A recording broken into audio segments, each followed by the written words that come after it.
दोस्तों, रूस और यूक्रेन के बीच युद्ध के 1290 दिन हो गए हैं। स्थिति में कुल मिलाकर कहें तो कोई खास परिवर्तन नहीं हुआ है। रूस की बढ़त जारी है और जहाँ तक युद्ध विराम की बात है, कोई भी आगे भविष्य नहीं नज़र आ रहा है, कम से कम निकट भविष्य में। दक्षिणी जापोरिजिया के पश्चिमी क्षेत्र में कामियान्स्की में रूसी सैनिक प्राइमोर्स्क के दक्षिण में जो प्लावनी या कामियांस्क के उत्तर पश्चिम में है, आगे बढ़े हैं। पूर्व यानी पुक्रोवस क्षेत्र में रूसी सैनिकों का बढ़त उडाकनी के दक्षिण पश्चिम में दिखा है और कैपिटलनिया में जबरदस्त लड़ाई जारी है। पुक्रोवस के पूर्व में कॉन्स्टांटिनिवका के क्षेत्र में रूसी सैनिकों ने ओलेक्जांद्रो शुल्तीन में काफ़ी ज़बरदस्त आक्रमण के बाद से तकरीबन 90% क्षेत्र पर कब्जा कर लिया है। चासीवियार में रूसी सैनिकों ने मार्कोव पर पूरी तरह कब्जा कर लिया है। इसके उत्तर यानी सोलेदार से आगे सिवेस क्षेत्र में रूसी सैनिक फेदोरिवका की तरफ बढ़े हैं और पिरिजनी पर तकरीबन 80% कब्जा कर चुके हैं और इनकी बढ़त विम्का के दक्षिण पश्चिम में भी देखी गई है। पूर्व उत्तर यूक्रेन यानी खार्किव क्षेत्र में आते हैं।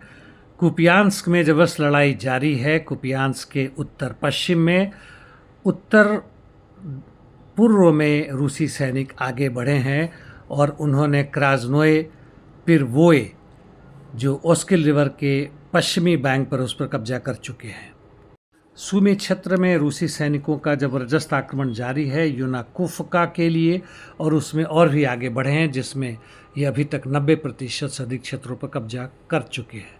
इंटरडिक्शन मिशन दोनों तरफ से जबरदस्त जारी है। यूक्रेन के यूएवीज और बीईसीज ऑपरेशन जारी हैं ब्लैक सी में। आईएसडब्ल्यू के रिपोर्ट के हिसाब से यूक्रेनियन आर्मी ने सूमी के उत्तर में और इधर नीचे में सिवर्स्क में थोड़ी सी बढ़त ली है काउंटर अटैक के बाद, जबकि रूसी सैनिक आईएसडब्ल्यू के हिसाब से जापोरिजिया के पश्चिम में, जिसकी चर्चा कर चुका हूँ, पोक्रोवस्क और लिमान में भी बढ़त ली है। पैलेस्टीन, इजराइल और लेबनान की वॉर की बात करें तो आईडीएफ की पूरी कोशिश है कि गाजा के बचे हुए जो टावर हैं, इंफ्रास्ट्रक्चर है, उसको धराशायी कर दी जाए। इस बीच हुतीज़ ने भी तेल अवीव पर पैलेस्टीन 2 और जुल्फ़िकार मिसाइल से आक्रमण किए हैं। एक को तो मारकर निरस्त करने का दावा किया आईडीएफ ने, लेकिन दूसरा अपनी गंतव्य जगह पे पहुंच गए। इस बीच ने आईडीएफ ने लेबनान के दक्षिण में भी बमबारी की है। कहते हैं कि वहाँ पे हिजबुल्लाह ने जो अपने इंफ्रास्ट्रक्चर मजबूत किए हैं उस पर बमबारी की है।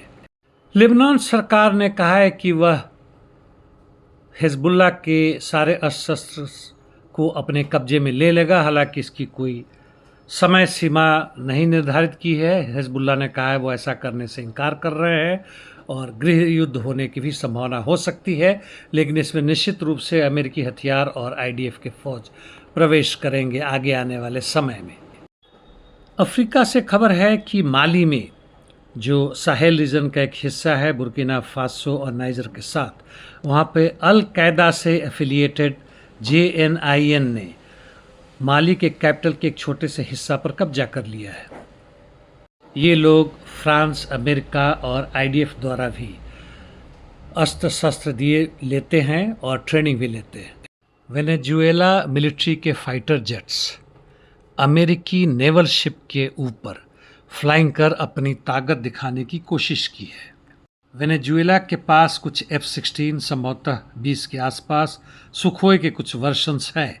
एयर डिफेंस के नाम पर हल्का सा कुछ है जैसे S-300 और दूसरे, लेकिन अमेरिकी ताकत के सामने यह कुछ भी नहीं है। लेकिन उनकी हिम्मत की दाद देनी होगी और यह कारण था क्योंकि अमेरिकी शिप्स वेनेजुएला समुद्र से काफ़ी आसपास में गश्ती कर रही हैं और उन्होंने वेनेजुएला के एक नाव को, जिसमें कुछ सिविलियंस थे, मार दिया, जिसमें 7-8 सिविलियन मारे गए थे, यह कहकर कि वह ड्रग्स लेकर अमेरिका आ रहे हैं, जो कि पूरी तरह से झूठ बात थी। जहाँ तक भारत और अमेरिका के मनमुटाव की बात है, अंदर ही अंदर ज़बरदस्त बातचीत चल रही है। इस मनमुटाव को ख़त्म करने की कोशिश की जा रही है। यह टैरिफ वार तो अमेरिका का यूरोपियन यूनियन के साथ भी चल रहा है और अन्य देशों के साथ भी चल रहा है। वैसे यह खुलेआम रूप से इस स्तर पे आया है कि 25 से 50% तक लग रहे हैं। चीन के खिलाफ तो है ही है, लेकिन वास्तव में यह चलता रहता है। यह बड़े बड़े पूंजीपतियों के जो सलाहकार और उनके चमचे हैं, यह अपनी सुविधा अनुसार विश्व बाजार पर कब्जा करने की कोशिश करते रहते हैं। धन्यवाद।